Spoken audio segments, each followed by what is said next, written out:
Hello students, मैं संजीव मिश्रा अपने YouTube channel पर आप सभी का हार्दिक स्वागत करता हूं। आशा करता हूं आप सब स्वस्थ मस्त और अपनी पढ़ाई में पूरी तरह व्यस्त होंगे।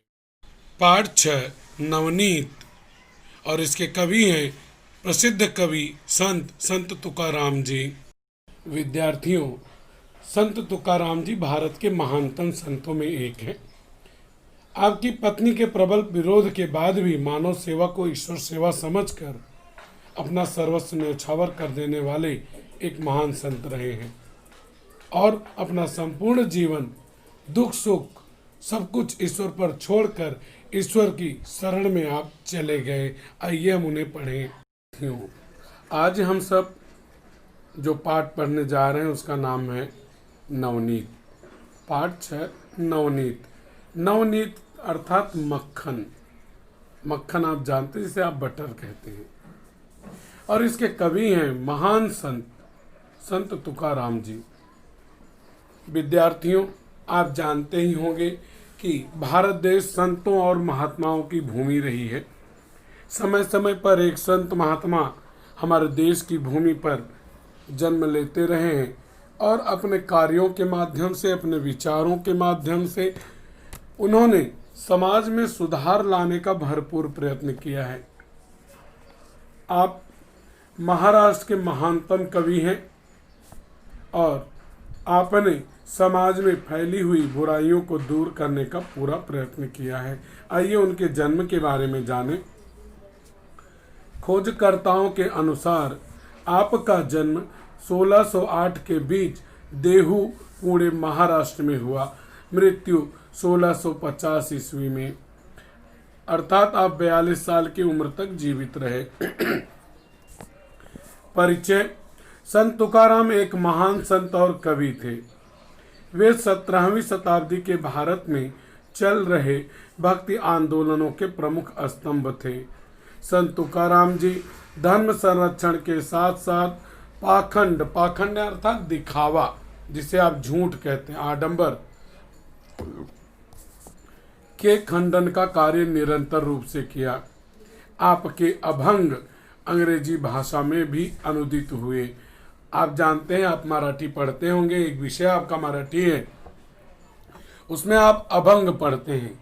अभंग में कवि के द्वारा समाज में फैली हुई बुराइयों के ऊपर प्रहार किया जाता है। आपके जो अभंग रहे हैं अंग्रेजी भाषा में भी उनको ट्रांसलेट किया गया है। प्रमुख कृतियां। अभंगवाणी आपकी प्रमुख कृति है। आइए अब पद्य संबंधी जाने कि आपने इसमें क्या कुछ बताया है जो नवनीत हम पढ़ने जा रहे हैं। दोहरे अर्थात इस कविता की विधा क्या है? दोहरे। कबीरदास जी के दोहे भी तुकाराम जी के समय महाराष्ट्र में भली भांति प्रचलित थे। अर्थात जिस समय संत तुकाराम जी दोहों की रचना कर रहे थे, जिसे महाराष्ट्र में मराठी में उन्होंने दोहरे कहा है। दोहा आप पढ़ चुके हैं छंद में कि जब पहले चरण में 13, दूसरे में 11, तीसरे में 13 और चौथे में 11 मात्रा है, तो वह क्या होता है? दोहा। उसी को संत तुकाराम ने क्या कहा? दोहरे। तो कबीर दास जी ने बहुत सारे दोहे लिखे हैं। जिस समय 17वीं शताब्दी में संत तुकाराम जी कविता लिख रहे थे, उस समय भी कबीर दास के दोहे पूरे महाराष्ट्र में प्रचलित थे, अर्थात प्रसिद्ध थे। तुकाराम जी ने भी कुछ दोहरे बनाए। हिंदी दोहरों की दृष्टि से इनमें छंदोभंग तो पद पद पर है। छंदोभंग होना अर्थात छंद के नियमों का उल्लंघन होना। आप दोहा छंद के बारे में जानते हैं कि पहले और तीसरे में 13 मात्रा आएगी, दूसरे और चौथे में 11 मात्रा। तो जब छंद भंग होता है तो पहले और तीसरे में 13 की जगह 12 मात्रा या 14 मात्रा, और दूसरे और चौथे में 11 की जगह 10 या 12 मात्रा आना, उसे क्या कहेंगे हम? छंदोभंग होना। पर तुकाराम जी की अभंग कविता को किसी भी भंग का डर नहीं था। इन दोहरों का भी आस्वाद लीजिए। आस्वाद मतलब होता है आनंद लेना। स्वाद यहाँ शब्द है, उसमें उपसर्ग है। प्रस्तुत दोहरों में तुकाराम जी ने हमें नीति संबंधी उपदेश दिए हैं। ये चरित्र संवर्धन में सहायक हो सकते हैं। नीति संबंधी अर्थात किस तरह से हमें जीना चाहिए, किस तरह से हमें जीवन में आगे बढ़ना चाहिए, किन नियमों का पालन करना चाहिए। और चरित्र अर्थात हमारा व्यवहार संवर्धन करने अर्थात अच्छा बनाने में सहायक हुए। यहाँ पर जो दोहे दिए गए हैं, इन दोहों में संत तुकाराम जी ने भगवान श्री रामचंद्र जी के प्रति अपने विचार, अपने भाव को प्रकट किया है। साथ ही साथ उन्होंने यह भी बताया है कि हमें किन लोगों के साथ मित्रता करनी चाहिए, किन लोगों से हमें दूर रहना चाहिए। बुरा मित्र अगर बन गया है तो उसके क्या दुष्परिणाम होंगे, अगर सच्चे मित्र का साथ है तो हमें क्या लाभ होगा। साथ में ही यहाँ पर उन्होंने जीवन जीने के ढंग को बताया है। चलिए हम लोग पढ़ते हैं और एक एक विचार को समझने का प्रयास करेंगे। ध्यान यह रखना है कि यहाँ पर कविता में आपको जो शब्द संपदा होगी वह भी मैं बताता चलूँगा। तुका दास राम का मन में एक ही भाव। दास, दास यानी सेवक। तुका मतलब कवि का नाम संत तुकाराम। राम कौन है? भगवान श्री रामचंद्र जी। मन में अर्थात हृदय में, आत्मा में एक ही अर्थात एक ही भाव अर्थात विचार। संत तुकाराम जी कहते हैं कि वे तो राम के सेवक हैं। संत तुकाराम जी कहते हैं वे तो राम के सेवक हैं, भगवान राम उनके स्वामी हैं।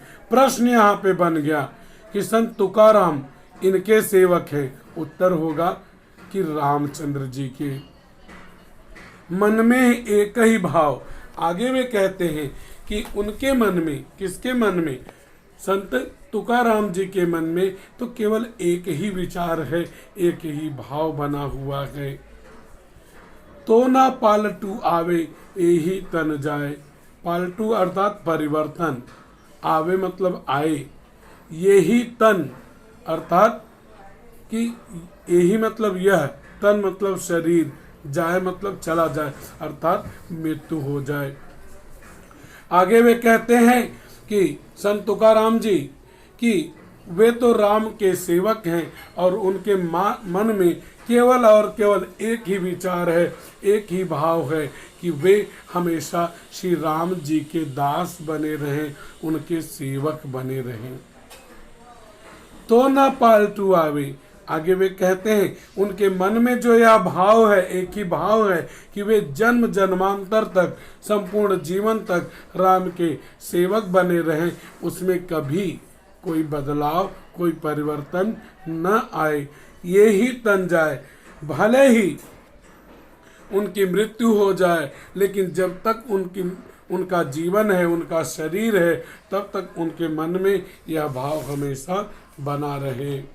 यहाँ पे प्रश्न बनते हैं, छोटे छोटे प्रश्न बनते हैं।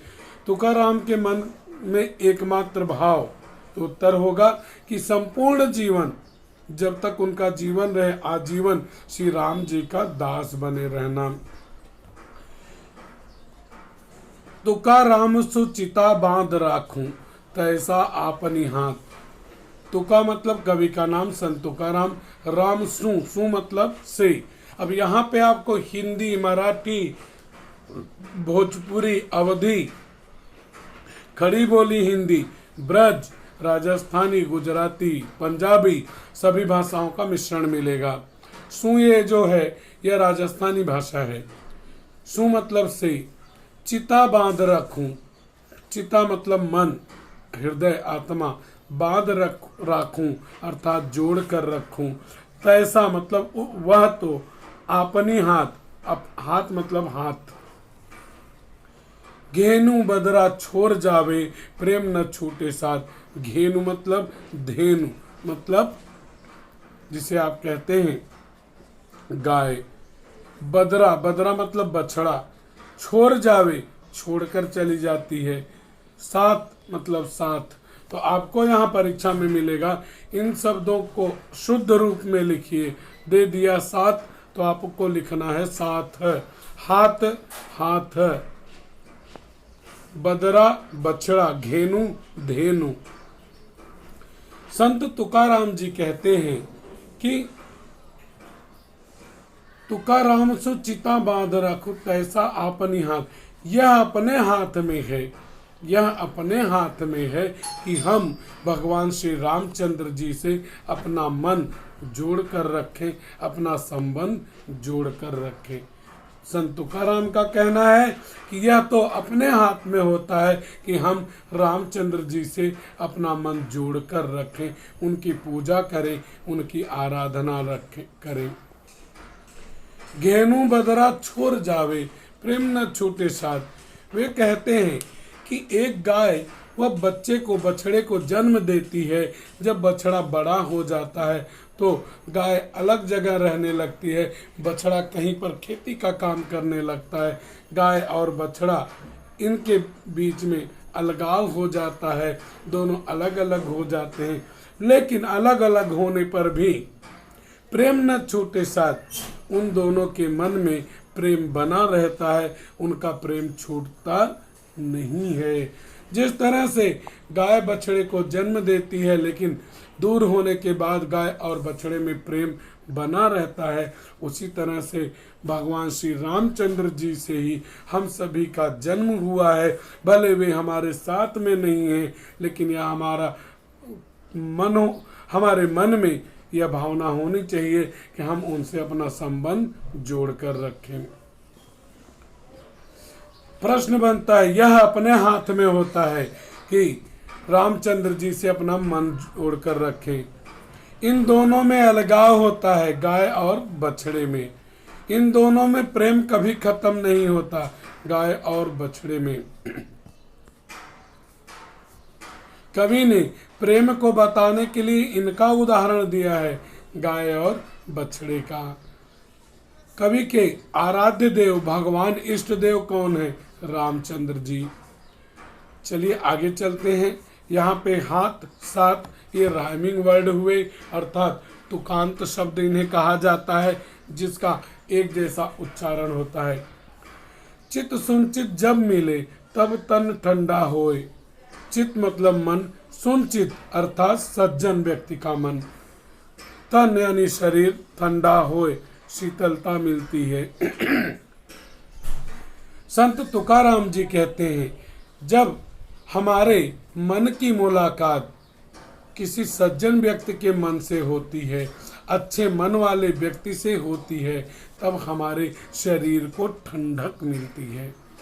संत तुकाराम जी कहते हैं कि जब हमारे मन की मुलाकात किसी सज्जन मन वाले व्यक्ति से होती है, तब हमारे शरीर को ठंडक मिलती है, शीतलता मिलती है। तब यहाँ पे आपको प्रश्न बनता है कि हमारे शरीर को शीतलता तब मिलती है जब, उत्तर होगा जब हमारा मन सज्जन मन वाले व्यक्ति के मन से मिलता है। दूसरा प्रश्न यहीं से बना, सज्जन व्यक्ति के मन से मन मिलने का परिणाम, तो उत्तर क्या होगा? तब उत्तर यह होगा कि तब हमारे शरीर को शीतलता मिलती है। तुका मिलना जिनसु ऐसा बिरला कोई। तुका अर्थात संत तुकाराम, जिनसु अर्थात जिससे, बिरला, बिरला मतलब अनोखा, सबसे अलग, निराला।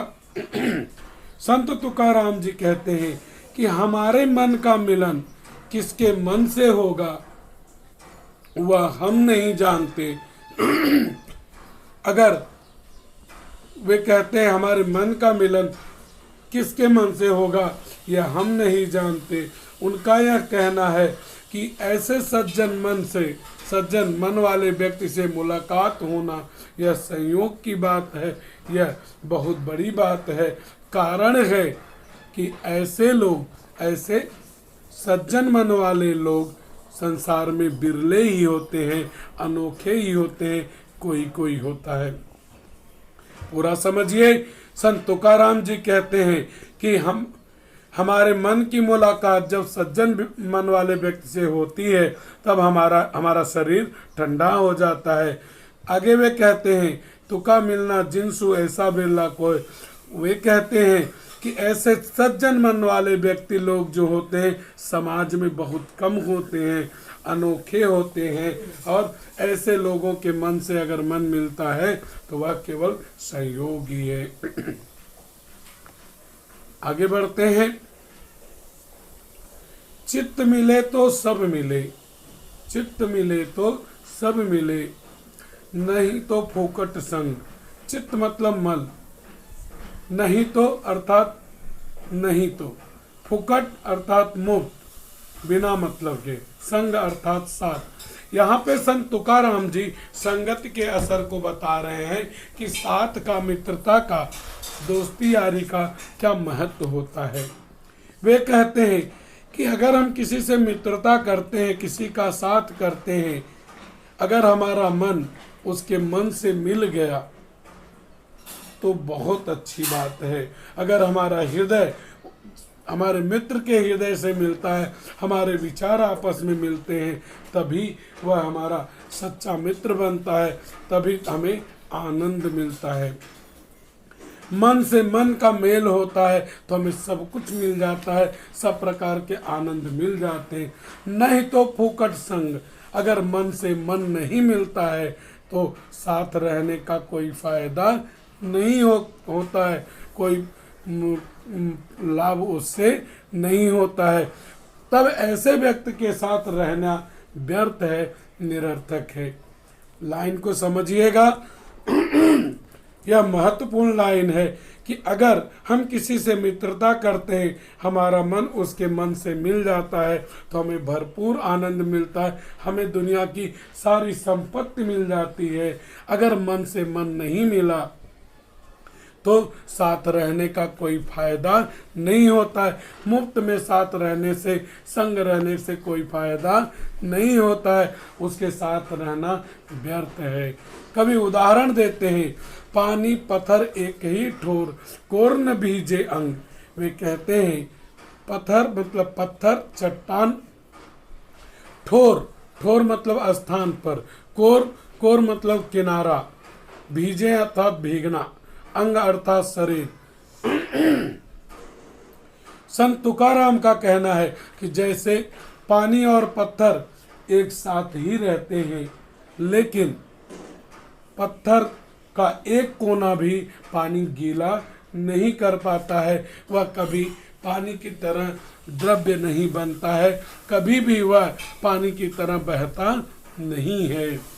इसी तरह से दुष्ट लोगों के साथ रहने से हमें कोई लाभ मिलने वाला नहीं है।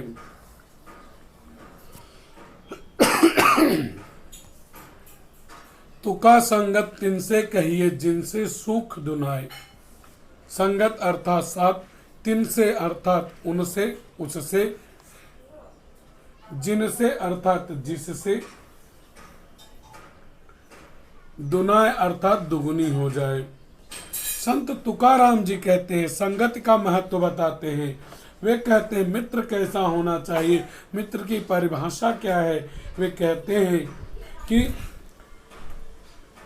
हमें उस व्यक्ति से संगत करनी चाहिए, उस व्यक्ति से मित्रता करनी चाहिए, उस व्यक्ति का साथ पकड़ना चाहिए, उससे दोस्ती करनी चाहिए, जिससे दोस्ती करने पर हमारे सुख बढ़ जाए, हमारा सुख दुगुना हो जाए, हमारे सुख में वृद्धि हो जाए। उसी की संगत उचित है, उसी की संगत सही है, जिससे साथ करने पर, जिससे मित्रता करने पर हमारा सुख बढ़ता है। अगर संगत करने पर हमारा सुख नहीं बढ़े बल्कि दुख ही दुख मिले तो ऐसे व्यक्ति से हमें संगत नहीं करनी चाहिए। दुर्जन तेरा तू काला, थी तो प्रेम घटाए। दुर्जन अर्थात दुष्ट, बुरा व्यक्ति। संधि विग्रह करेंगे तो यहाँ पे दुह धन जन विसर्ग संधि और दुर यहाँ पे उपसर्ग होगा। दुर्जन का अर्थ होता है बुरा व्यक्ति। काला, काला मतलब बुराई। थी तो मतलब उपस्थित, मौजूद, समाई हुई। घटाए, घटाए मतलब कम करना। कभी उदाहरण देते हैं कि यदि आपने दुर्जन का साथ किया, बुरे व्यक्ति का साथ किया, तो उसके भीतर की सारी बुराइयां तुम्हारे भीतर आ जाएंगी। ठीक, तो प्रेम घटाए और तुम्हारे हृदय के भीतर, तुम्हारे मन के भीतर जो अच्छाइयाँ हैं, खूबियाँ हैं, वह सब वह व्यक्ति कम कर देगा। तो यहाँ पे संगत का असर बताते हुए संगत के बारे में कवि की सलाह है कि मित्रता हमें उनसे करनी चाहिए जिनसे हमारा सुख दुगना हो जाता है, और मित्रता उससे हमें नहीं करनी चाहिए कि जिनसे हमारा सुख कम होता है, हमारे मन के भीतर मौजूद प्रेम कम हो जाता है। आगे यहाँ छोटे छोटे प्रश्न बन गए आपका कि कवि के अनुसार मित्रता उनसे करनी चाहिए, उत्तर होगा जिससे हमारे सुख में वृद्धि होती है। अगला हुआ मित्रता इनसे नहीं करनी चाहिए, जो हमारा प्रेम कम करते हैं उनसे हमें मित्रता नहीं करनी चाहिए। एक संजाल बन गया मित्रता के विषय में तुकाराम की सलाह, तो हुआ कि मित्रता उनसे करनी चाहिए जिससे हमारा सुख बढ़े। दूसरा, मित्रता उनसे नहीं करनी चाहिए जिनसे हमारे भीतर का जो प्रेम है वह कम हो। अर्थात अच्छे लोगों से मित्रता करेंगे तो आपका सुख बढ़ेगा, दुष्ट लोगों से मित्रता करेंगे तो उनकी बुराई तुम्हारे भीतर आएगी और तुम्हारे अंदर का जो प्रेम है, सुख है, वह कम हो जाएगा। अगला देखते हैं, तुका मिलना तो भला मनसू मन मिल जाए। संत तुकाराम कहते हैं कि मिलना तभी अच्छा होता है, मित्रता उसी की अच्छी होती है जब हमारा मन हमारे मित्र के मन से मिल जाता है। मित्रता के बारे में वो कहते हैं कि अगर मित्र के मन से हमारा मन मिल गया तो वही सच्ची मित्रता होती है। ऊपर ऊपर मिटा घासनी, उनको को न बराए। बराए मतलब के लिए, मिटा अर्थात मिटना, कम होना, घासनी अर्थात घिसना। आगे कवि संत तुकाराम जी कहते हैं कि अगर मन से मन नहीं मिल रहा है तो ठीक वैसे ही होगा जैसे कि कोई बर्तन हो, उसको ऊपर ऊपर से घिस करके आप चमका दीजिए, लेकिन अंदर उसमें गंदगी मौजूद रहेगी, तो उनसे हमें कोई बचा नहीं सकता। बराए को न बराए मतलब कौन बचाएगा। तो कवि संत तुकाराम जी कहते हैं कि जैसे कोई जूठा बर्तन हो, हम ऊपर से मांझ कर, घिस कर मांझ कर ऊपर की गंदगी साफ कर देते हैं, मिटा देते हैं, लेकिन अंदर गंदगी रहती है। उसी तरह से अगर बुरा व्यक्ति है, हमारा मन उसके मन से नहीं मिला, तो हमारे अंदर की अच्छाइयों को कोई बचा नहीं सकता है। तो उम्मीद है कि संत तुकाराम की यह कविता आप सभी को अवश्य पसंद आएगी। बच्चों, अगर आपको मेरा पढ़ाना अच्छा लगा तो वीडियो को लाइक कीजिए, चैनल को सब्सक्राइब कीजिए और वीडियो शेयर कीजिए तथा कमेंट बॉक्स में कमेंट कीजिए कि आपको मेरा पढ़ाना कैसा लगा।